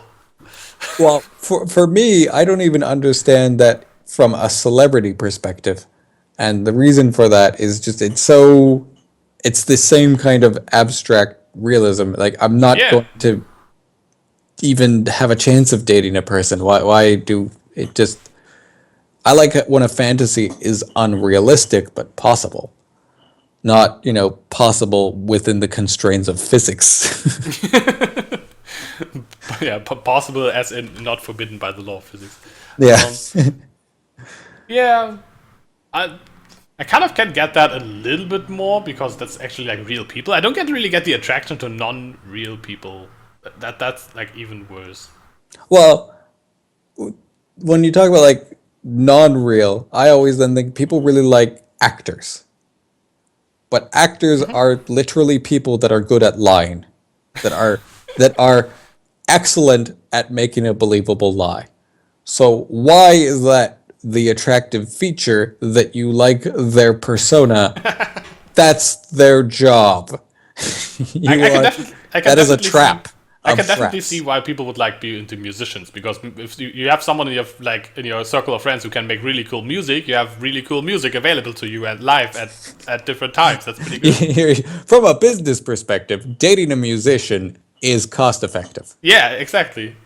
That's pretty good. I mean, I've like a lot of music people who study music in my like group of friends, or like the group of friends from university. And when they're making a party, there was live music everywhere, because there were instruments in their flat share. Like every room had like a few guitars and a piano and whatever. And so when you went there, like there were always people making music, coming up with new songs, jamming, whatever. That was really cool. That was some of the best parties. Do you play anything other than a kazoo? Because I've seen your kazoo video.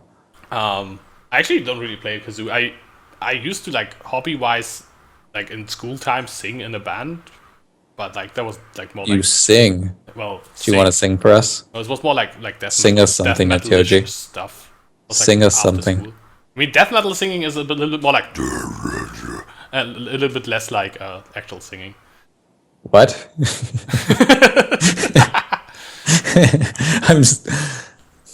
Sing us something. Do it. Peer pressure. Nah, I don't actually. I can't actually like sing. I can only like death metal growl, and that doesn't work without the rest of the metal. I think we want death metal growl out of context with no background. With no background. Clearly. I can do like what's called?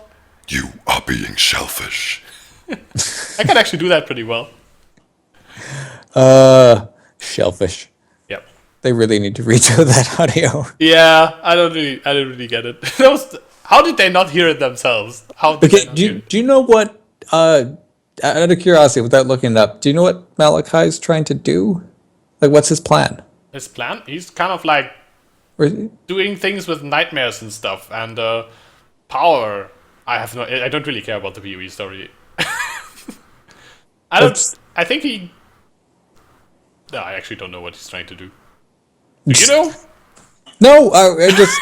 Just what? I killed him, and he was like taunting me, and I'm like, okay, I'm killing you. Why?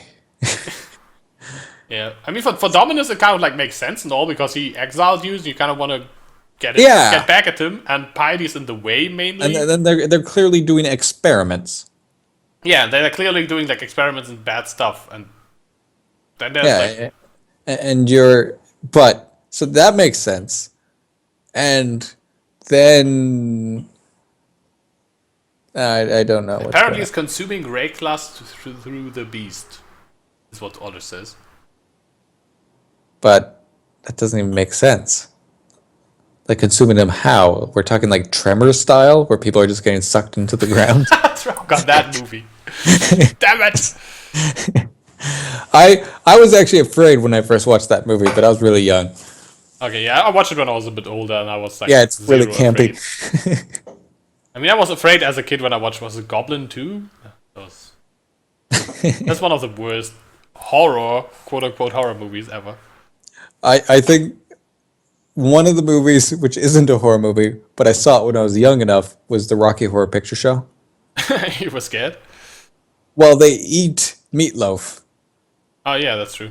And when you're like 4 or 5, watching people cannibalize and then a table in which case he's dissected, pretty horrifying. Yeah, that's true. I mean, the whole tone of it is not very horrifying, but what's happening is, yeah, it's actually horrifying. I was actually horrified when I was. I still remember that, like somehow it was the first time I was ever in at the movies with my parents, and I was scared to death by Pinocchio, Disney's Pinocchio. The whale. I was like 3 or 4 years old. Yeah, when the whale like swallows like all the stuff, and I was like, holy shit, this whale is like huge and horrifying, and I don't want to be swallowed by a whale. That was pretty hilarious. I still actually still remember that, like just like roughly like sitting there and seeing this huge whale and being I'm remembering, didn't they do like a live action version of Pinocchio that was really fucked up? I don't know. I mean, like if you think about the whole story of Pinocchio, it's pretty fucked up overall.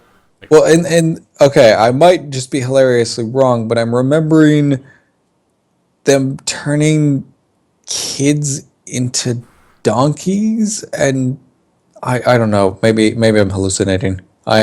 Probably. This doesn't even make sense. For next podcast, we need to plan one thing: less drugs for PT. Less drugs. All right. Not No for me. problem. I still get my drugs, but I will have a greater than or less than relationship with drugs on the next podcast as the current one.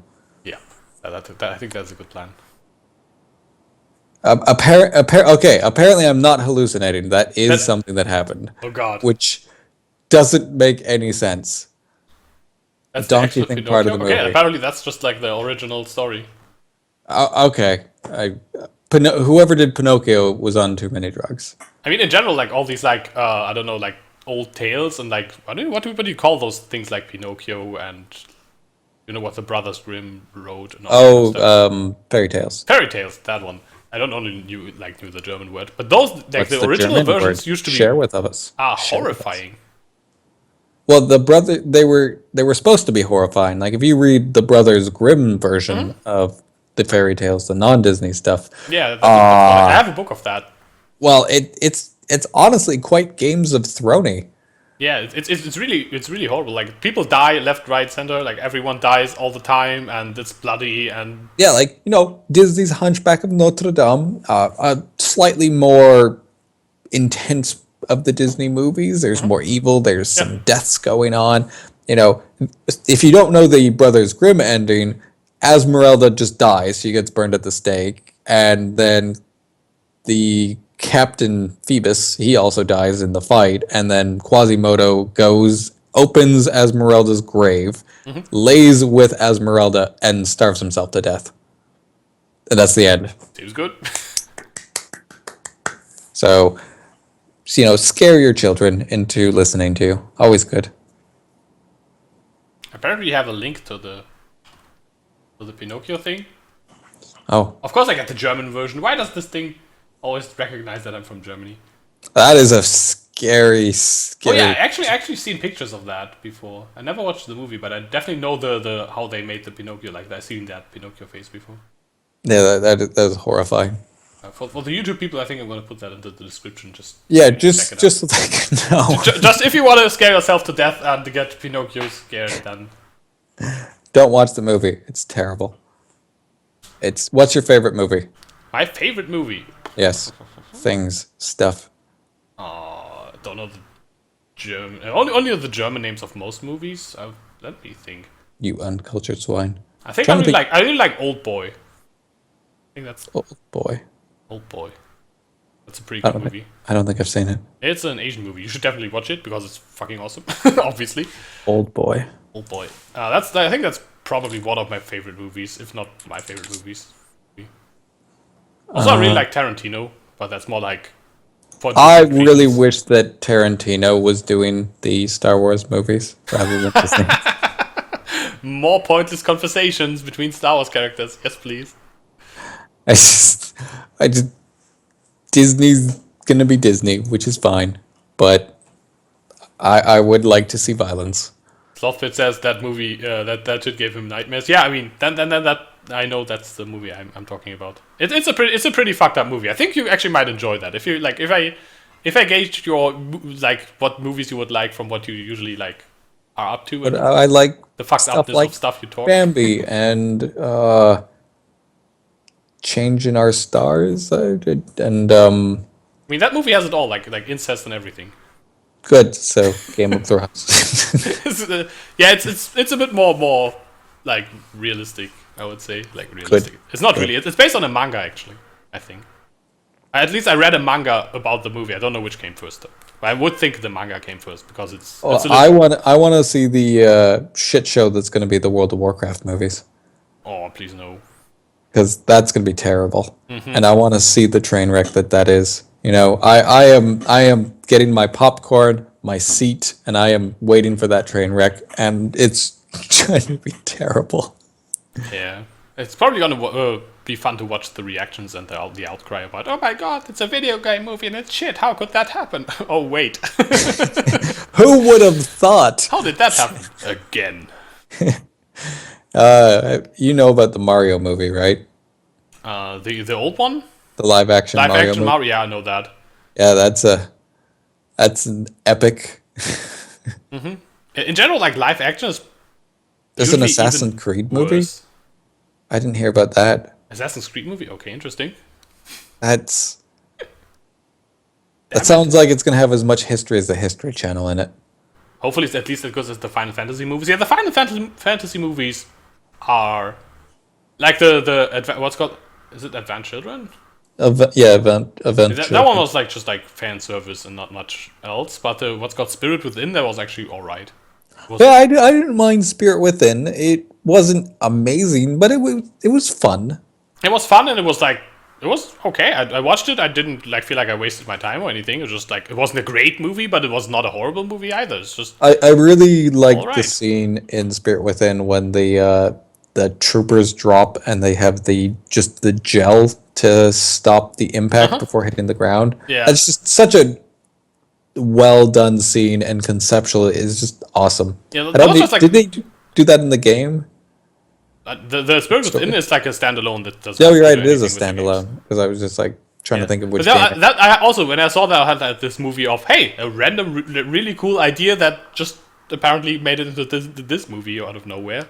It's just like one small scene, and they could easily have made the stopping differently, but Yeah, it was pretty cool. most things are just like, well, they're in armor, just to hit the ground like a rock. Yeah. And, Space Marines' way of doing it. Do like It's the just like, superhero landing move, with one hand to the ground. no, I really enjoyed that. And I was always like, that's one of the greatest things I've seen for a sci-fi concept. It's like, hey, you're doing some kind of aerial drop pods, and it's like, just put it into some kind of gelatinous Yep. object that hits first. And I was like, Yep, that was just like random cool idea. Yeah, in general, as I said, I didn't mind the movie. Like, Advanced Children was kind of like, I really liked Final Fantasy VII. I played the crap out of that game. I completed that several times. I really like it, but the movie was just alright. They kind of, I don't know, just it didn't feel original at all. I don't think that was the intention, but do you think movies should always copy the base material? they can do whatever they want. Making movies like a form of art. They can do whatever they feel like is cool. That's how. Yeah, I've never been one that's like, oh no, they didn't do it like the book. Well, it's like think of it as an alternate universe. Yeah, You have the same set pieces.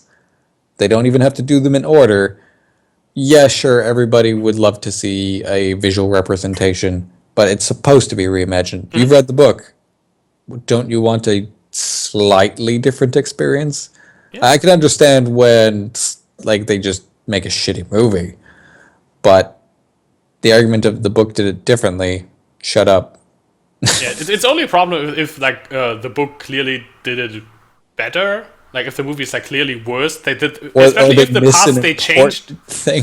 Yeah, if it's like this was the point of the book. Why did you leave it out? That doesn't work. Or like, but if it's like, okay, yeah, they left out this huge scene because of budget, for example, that kind of sucks. But I can see why. Or The ending of I Am Legend. I Am Legend. I didn't watch that movie. Oh. That's the with Will Smith one. Yes. Yeah, I didn't watch that. Okay, so the ending in the movie. I will never watch that, so don't worry. Spoiler. He kills some zombies. Okay. All right. Now, the ending that was pulled, and they did actually film the ending and release the alternate. The zombies, he sees them picking up someone that he captured earlier and caring for them and realizing they're not zombies. They So he actually killed other people. Well, they're another type of creature with a new type of communication, and that have different feeding habits. Okay. So he Yeah. killed like normal. they're zombie. They're a zombie-ish trope.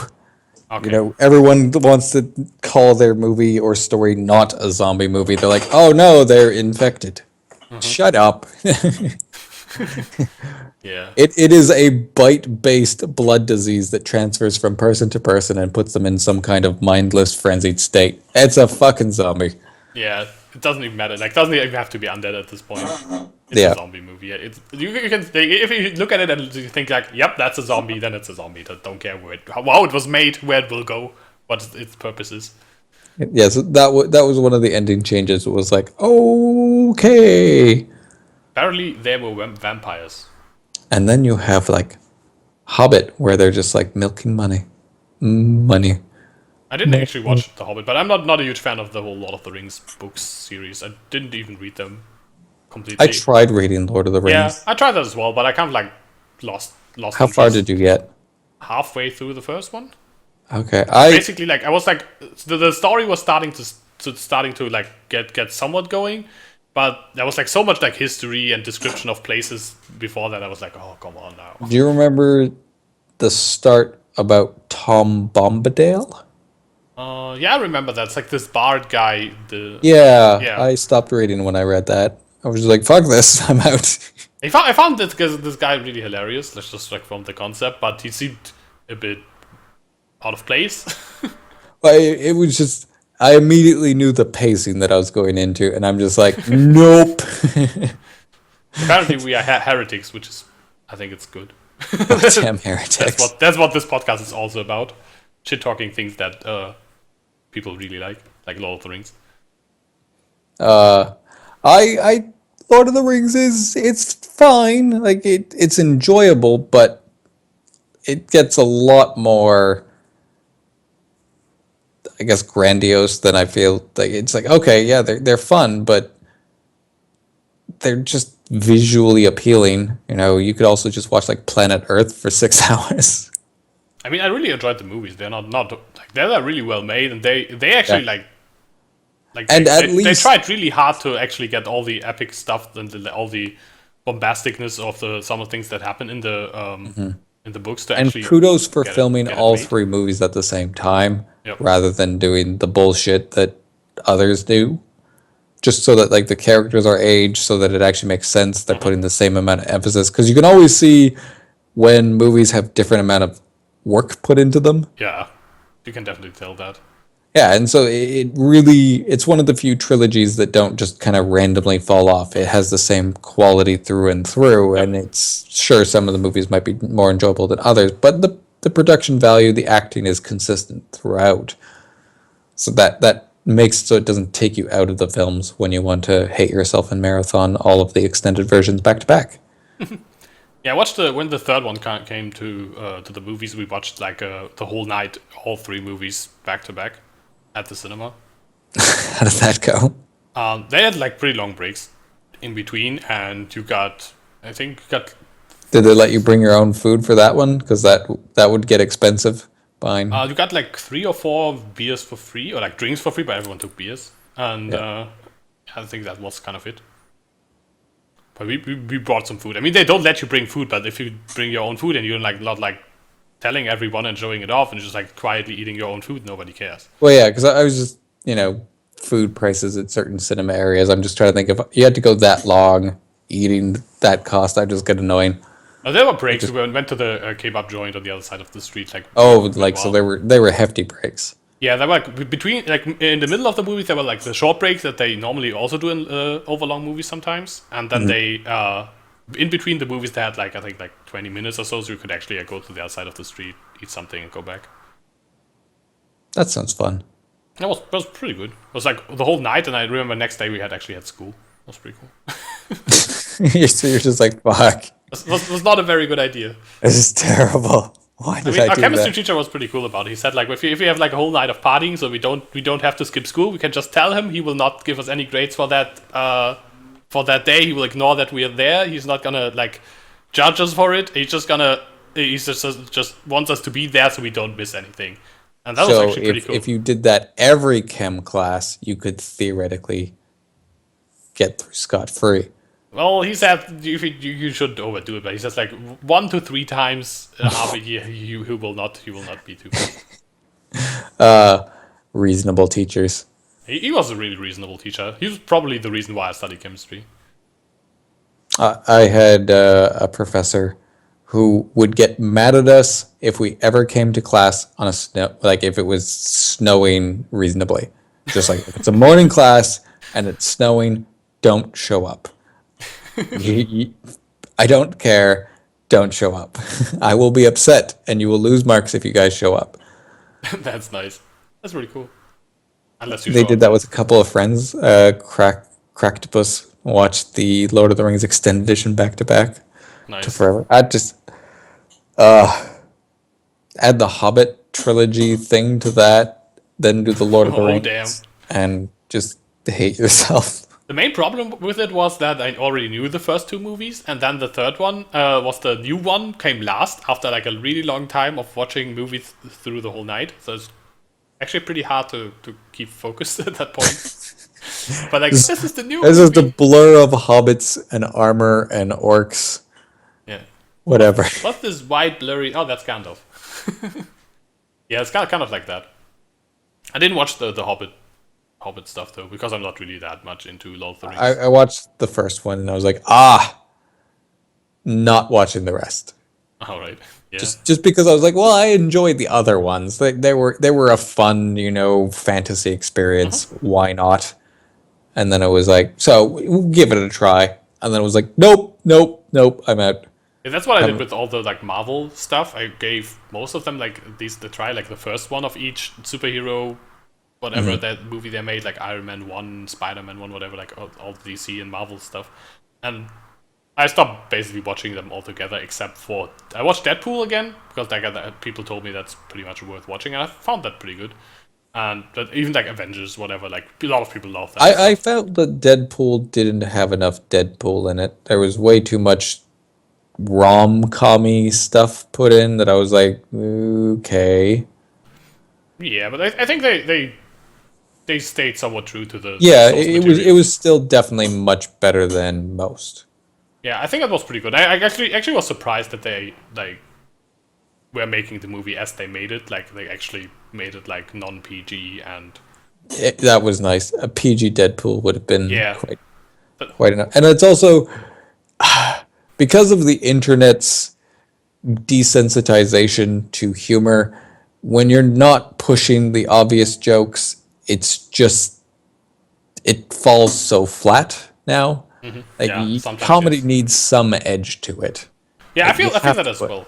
If comedy gets boring really fast if you always stay within the like accepted frame of things you are allowed to say, basically. If you never like push to the limits of people like, he didn't just say that. That's kind of like where you're just like or like, is he allowed to make jokes about this? That's kind of like the at least like a little edge a little bit on that, even if you're trying to like be safe and not get like cause a huge scandal or whatever.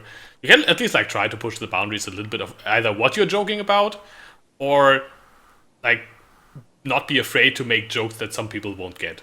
And not just references, like actual original jokes that some people won't get. Yeah, and I'm actually surprised because Deadpool is a character that they could have done more referential humor Yeah. to other things. Because he can Like break that the that does fourth wall. fit his character. Yep. And they refrained and actually wrote original jokes. I gave them Which I was like, nice. That Thank was you really for good. that. Because I'm tired of fucking meme humor. I really am. I mean, I like my memes and stuff, but if it's like only referential jokes and only basically like memes or whatever, it's too much. I like it sometimes. If you find a really good point to make a reference, I think that's pretty good. Yeah, EMP is saying since they had a lot of source materials that they could pull from, Yeah. which is good, but you could say that about all the comic book movies that they have tons and tons of source material that they can play with, and they fuck it up. That's true. Because Batman see, versus Superman. Yeah, I was about to bring that up as well. Like, I mean, they had a lot of source material to pull from. Sadly, they pulled from all different kinds of source material and made it into a weird movie that kind of feels like it's 2.2 Wait. movies. It confused me so much because it's like, all right, here's the selling point: Batman versus Superman. Now, there's one way you can do it wrong by not having Batman versus Superman. Yeah. Now, to do it right, put lots of Batman versus Superman. Yeah, I had a like pretty fun review that I read where someone said, I don't know what it was, I can't really give credit, but what was said was that they that was a really good overlong Justice League trailer, which is basically it actually feels like that.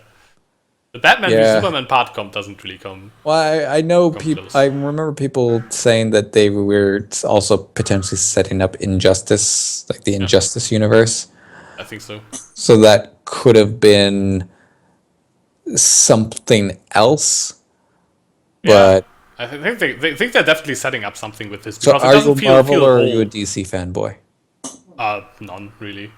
None. I You kind have to of pick a prefer. side. You're just gonna stand on the fence and be like, meh.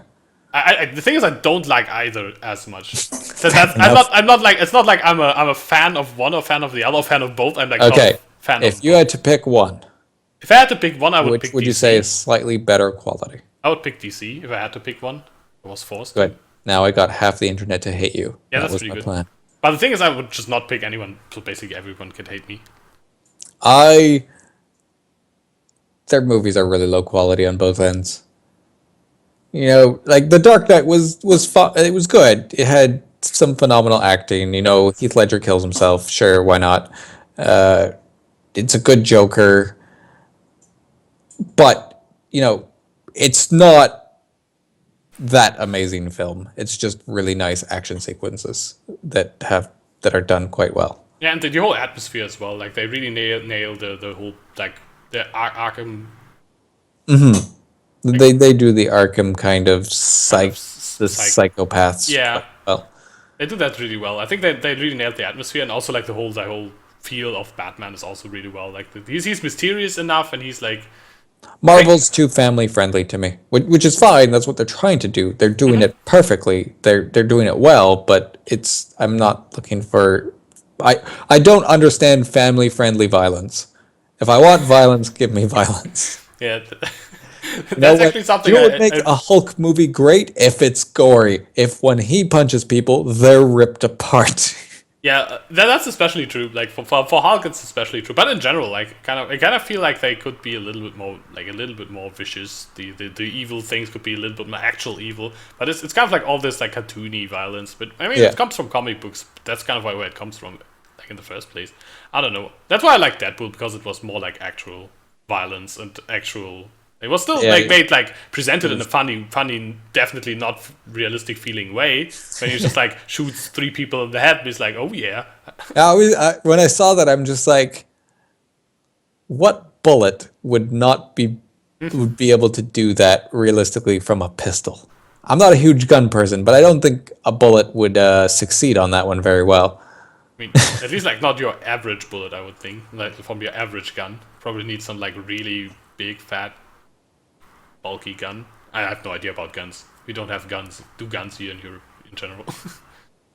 No, Canada's not huge on it either. Some American in chat will tell us. They'll probably. solve our queries. Well, yeah, PG-13 Wolverine also does not make sense at all. Wolverine is all about like being this guy who's like gets enraged very easily and kills people viciously with claws. I do remember someone saying this, like, how could you have Wolverine in a PG-13 movie? His only weapon is blades out of his hands. Everything he does has to be eviscerating people. Yeah, So- exactly. It's the same for Hulk as well. It's just, I don't know, that doesn't really make much sense. I mean, for like kind of Captain America or whatever, it actually kind of works. Captain America, I can understand. Tosses Iron shields Man, at people, I mean. but yeah, Hulk, Wolverine, violence. We need explosions. Yeah, also like some people like Bane, for example, in the Batman movies. Bane is like evil and shredding people. He's like a psychopath. He likes ripping people apart with his hands. I like the Bane they did in 3. I actually for the first time, like a few weeks ago, I for the first time heard actually the original voice acting. I watched the original English version. He's like a really high pitched voice. In the German dub version, he talks like, and then it's like, and I'm like, what? This is not Bane. What is this? What did they do to his voice? I was thinking of trying to do an impression, but I couldn't do it. I like when they give a distinguished voice. Mm-hmm. Yeah, I like that as well. Because it's very, very easy to do kind of like, oh, big bulky guy, give him the, wrestler gruff voice. And I thought with the right contrast, it can give nice personality to it. And so I didn't mind the the voice. It was quite nice. Yeah, I didn't mind as well. I just was just really surprised that the German dubbing was so different from the original one. But that's usually because for the same actor, they will always use the same voice actor as well to keep it consistent. And I guess that the German voice actor couldn't do the high voice or something. I don't know. Well, I could also see that voice being kind of hard to manipulate or like copy correctly because it is a unique, unfamiliar sound. That's true. That's true. So, Bixivian is like German dubs usually suck. He's German himself. Do you agree with that statement? How do you feel about the German dubbing? I think the thing is like dubbing in general. I can see why people say that sucks because it's really like hard to nail voice acting on top of what someone else is acting, as well as the original voice would be. So I can definitely see how dubbing in general sucks, but I think German dubbing is probably as good as it gets in the world. So are you a dub person or a sub person? I will usually watch everything in the original if I understand the original language, but if I don't like subs. You don't. You're weird. So I will watch. You don't like subs. I will watch the original if I can. I mean, I like the subs. I don't know about this. It's Yoji. The Twitch subs, but I don't know. I like Twitch subs. Really? Also the ones from Subway, they're pretty good. But yeah, I don't really like reading subtitles while watching a movie. It kind of takes me out of the experience. Never really worked for me. That's also one of the main reasons why I never really got into anime as much as I probably could if I would understand Japanese. Fair enough. I never got hugely into it either. Everyone always says like the things that I'm supposed to watch, but so many anime stories are basically the same. But then again, so many Hollywood movies are. So tropes, things, there's good things here and there that I enjoy, but most of all, it's just kind of like, yep, 3 people that cause some weird love triangle fight God, and they win through the power of friendship. Woot. Woot. I was actually introduced into like Korean movies by a friend for like. Apparently, they have really good violent action movies. They only also have like really good violent non-action movies, like violent drama movies. Violent non-action. Yes, they're like really violent, but not in a oh my god explosions and shooting and stuff way, but just in a oh god that's really horrific. Like stabbing way. Yeah, for example, stabbing, torturing, stuff like that. And but with a purpose, and it's not like they are like, oh yay violence. It's more like this is what violence can actually look like, and it makes you feel shit because violence is bad. So it's a very, very realistic and thus uneasy presentation of violence. Because when you watch action movies, you know it's so silly, it allows you to take yourself out of it. Watch Old Boy. That's actually is a Korean movie. With, all right. There are teeth pulled out with a hammer in that movie. Ooh. And it's not shown. You only hear the sounds, and that's enough. That probably makes it worse. Actually, that's also a really good like fighting and combat scene, also with a hammer. That is like shot in one take, and it's like really long. It's a huge scene, and it's really crazy that they actually took that in one take. Who says like porn greater than anime? I'll take a look at it because it sounds interesting, and I haven't seen some good action and some really like intense make you cringe action in a bit. You know, stuff like Taken and that. It's just cinematic punches where it's like you can see and it's like all right, you know, it's fun, it's fast paced, but it's really about chopping the camera angles and going side to side so that it just has more of a visual pacing than any type of, you know, adrenaline.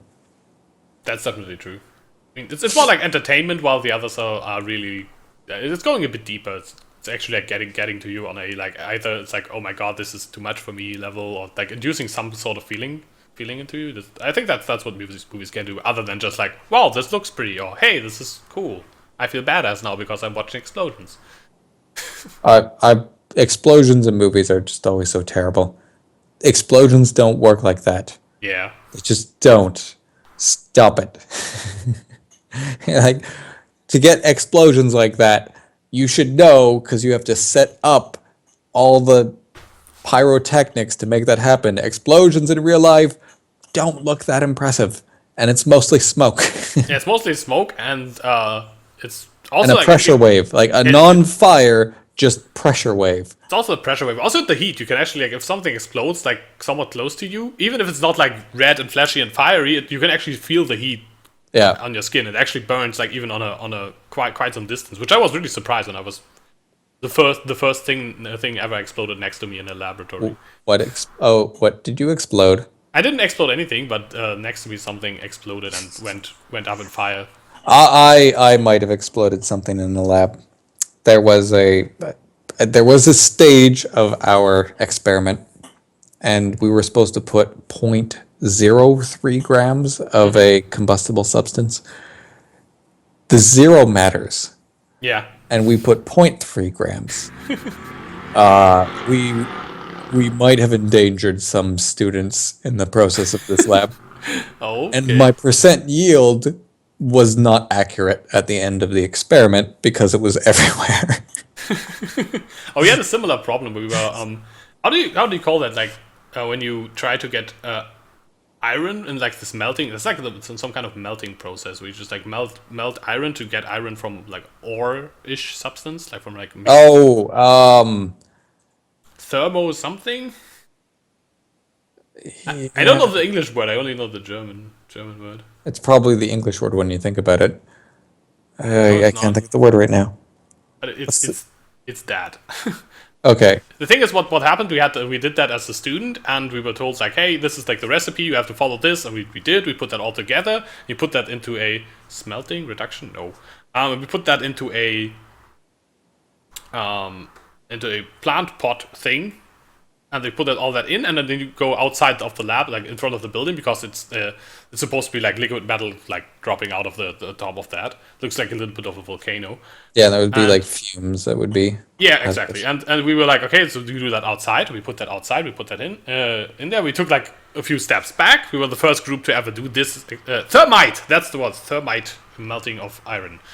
Thank you very much. And that's what we did. And we did that with the wrong iron base substance. Instead of the very bulky chunks, we took the very thin and grainy stuff. Oh. But that was not because we took the wrong stuff, but because the recipe actually was wrong. They actually told us to take it, and we So put there that was in. a lot more surface area than you were supposed to have. And that means a lot faster and more intense reaction. And what that happened is, what happened instead of like having a little bit of a metal bubbling out of the top of the pot. Made fireworks. The thing exploded and landed on the building roof of the building we were standing next to, and a huge liquid metal flame fountain spread all over, and everyone was running away in panic, with good reason. Mine was a little bit different. I was lucky that I wasn't impaled because we had our beaker, and it wasn't as intense because it wasn't thermite, which with high surface area is insanely dangerous. That was so dumb. But it was just there was enough pressure in the reaction that the beaker just exploded in my hand. Oh shit! Yeah. Which I was lucky that I just got some cuts. But I'm just sitting there like put in this, boom, and I'm like. You can actually even get that if you like try to salvage some bases. But the story was not finished yet. Oh. Because we then did it again. And our because the supervisor was like, oh, you probably did something wrong, and he was like supervising it again. We put it again together under supervision with the exact same recipe, put that all together, and then this time we went even further away. We were like, we did this like this. This will explode again. He's like, are you sure? And he's like, okay, get the camera. So he got a camera as well. Like someone took out their cell phones. We had like a camera. He put it on as well, and then it exploded again, landed again on the roof, and this time we were allowed to like try and collect some stuff that we could use as the result of our experiment, because at the end we have to have like some kind of product, I guess. Yeah. And so the explosion happened again, and so we took the video on the cell phone and some of the exploded materials and went to the guy who wrote the recipe, because that was a PhD student, and we were like, we did your thermite experiment. He's like, oh yeah, cool, how did it work? Well, it's on the roof now. He's like, what? On the what?